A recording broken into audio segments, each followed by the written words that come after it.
Hello বন্ধুরা, তোমরা সবাই কেমন আছো? তো বন্ধুরা, আশা করি তোমরা সবাই ভালো আছো। শুক্লাস বেঙ্গলি গড়াতে সবাইকে স্বাগত।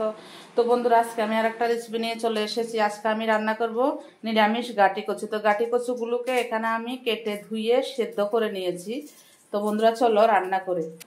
তো বন্ধুরা, এখানে আমি একটা ইয়ে মাছ ভেজেছিলাম আর কড়াইটা ধুইনি। যাই হোক, এখন আমি সর্ষের তেল দিয়ে দিলাম রান্নাটার জন্য। গাটি কচু যেহেতু নিরামিষ রান্না করব, আমি একটু পাঁচফোড়ন ফোড়নে দিয়ে দিলাম।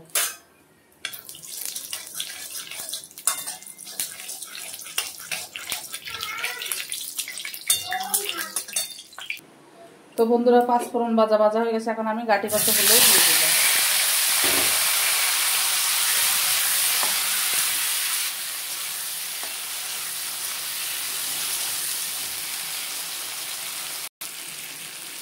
তো বন্ধুরা, আমি এখানে কাশ্মীরের লঙ্কার গুঁড়ো, হলুদ আর জিরের গুঁড়ো, নুন একসঙ্গে আমি মিক্সড করে নিয়েছি। এখন মশলাটা দিয়ে দিলাম।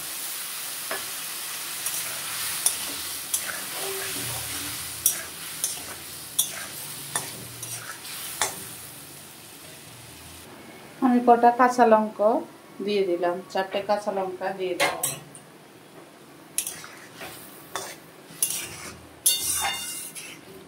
তো বন্ধুরা, গাটিগুলো একদম সুন্দরভাবে সিদ্ধ হয়ে গেছে। দেখো, গাটি কচু দিয়ে গরম গরম ভাত হলে আর কিছুই লাগে না বন্ধুরা।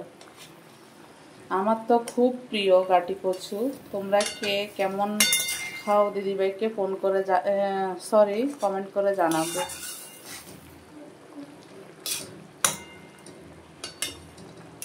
দারুণ একটা সেন্ট বেরিয়েছে।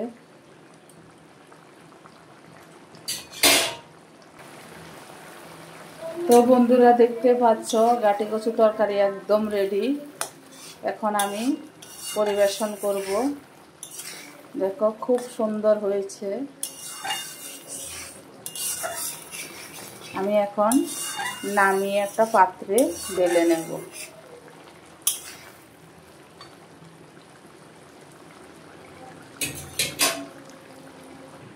তো বন্ধুরা, ফাইনালি গাটি কচু নিরামিষ হয়ে গেছে। তোমরা এভাবে বানিয়ে খেয়ে দিদিভাইকে কমেন্ট করে জানাবে। ভালো লাগলে like, share, comment, subscribe, notification করে দেবে। সবাইকে টাটা, বাই বাই। সবাই সুস্থ থেকে ভালো থেকে দেখা হবে নেক্সট ভিডিওতে। টাটা।